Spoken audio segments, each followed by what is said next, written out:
World War I was one of the most important events in modern history. It started in 1914 and ended in 1918. It was called the Great War because it involved many countries across the world. Two big groups of countries fought against each other.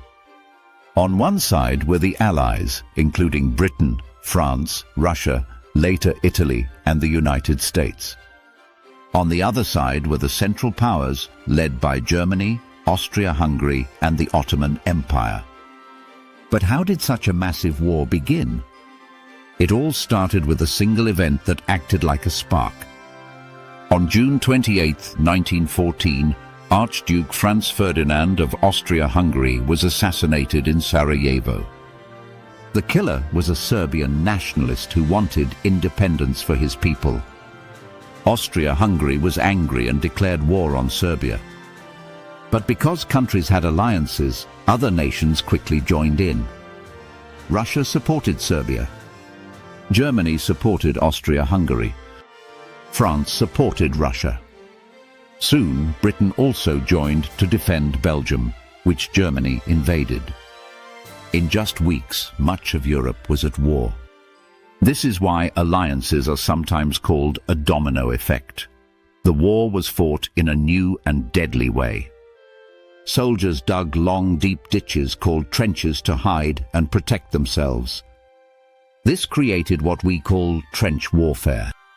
The trenches stretched for hundreds of miles across Europe. Life in the trenches was terrible. They were muddy, wet, filled with rats, and very unsafe. Soldiers lived in constant fear of attacks. They had little food and poor medical care. Many suffered from illnesses caused by cold and wet conditions. New weapons made the war even more dangerous. Machine guns could fire hundreds of bullets in a minute. Poison gas was used for the first time, burning skin and lungs. Huge cannons, called artillery, blasted shells for miles. Tanks were introduced as new armored vehicles. Airplanes were used for scouting and fighting in the skies. Submarines, especially German U-boats, attacked ships at sea. All of this made World War I the most deadly war the world had ever seen at the time. The Western Front between France and Germany became stuck in a deadlock. Both sides tried to push forward but gained very little land. Battles like Verdun and the Somme lasted for months and killed millions. On the Eastern Front, fighting was between Germany, Austria-Hungary, and Russia. Russia lost many battles and struggled with food and supplies. In 1917, the Russian people overthrew their government in a revolution. Russia left the war soon after. This gave Germany more soldiers to fight in the West. The war spread beyond Europe. Battles happened in Africa, the Middle East, and Asia. Colonies of European countries were forced to join. Millions of soldiers from India, Africa, Australia, and Canada also fought. The Ottoman Empire battled against British and Arab forces in the Middle East. The war truly became global. In 1917, a big change happened. The United States joined the war on the side of the Allies. Why? Because German submarines attacked American ships. Germany also sent a secret message to Mexico asking them to attack the US. When this was discovered, Americans were furious. The US sent soldiers, food, and supplies to Europe. This gave the Allies new strength at a time when they were tired. Back home, life was also very hard. Families had to ration food, eating less so soldiers could be fed. Factories worked day and night to build weapons, tanks, and uniforms. Women took on new jobs, working in factories and on farms. Posters and advertisements encouraged people to support the war. This was called propaganda, and it shaped how people thought about the war. By 1918, the Central Powers were weak. Germany's people were hungry and tired. Their army could not fight much longer. Austria-Hungary was breaking apart. The Ottoman Empire was losing too. With help from the United States, the Allies grew stronger and pushed forward. Finally, on November 11, 1918, Germany agreed to stop fighting.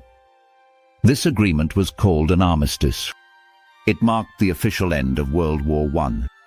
To this day, November 11th is remembered as Armistice Day, Veterans Day, or Remembrance Day. But the story didn't end there. In 1919, world leaders met in Paris to decide on peace terms. The result was the Treaty of Versailles. Germany was blamed for the war and forced to pay heavy penalties.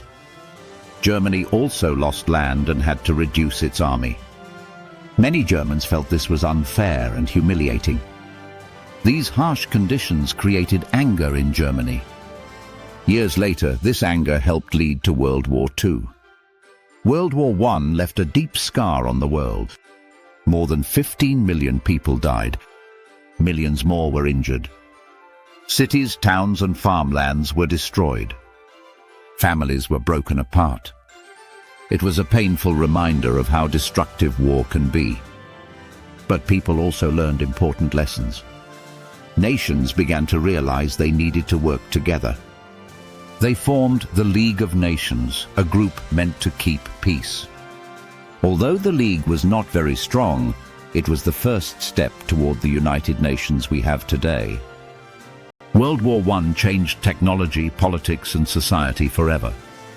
Airplanes, tanks, and submarines became a part of modern armies. Women proved they could work and contribute in every field. Countries learned that wars on a global scale bring only suffering. The most important lesson is simple. Peace is always better than war. Nations must talk, solve problems, and respect each other.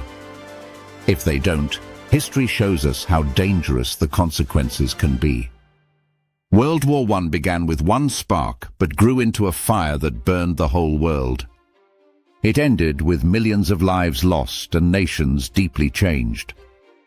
But it also gave humanity a chance to reflect and to hope for a more peaceful future. And that is the story of World War I, from start to finish.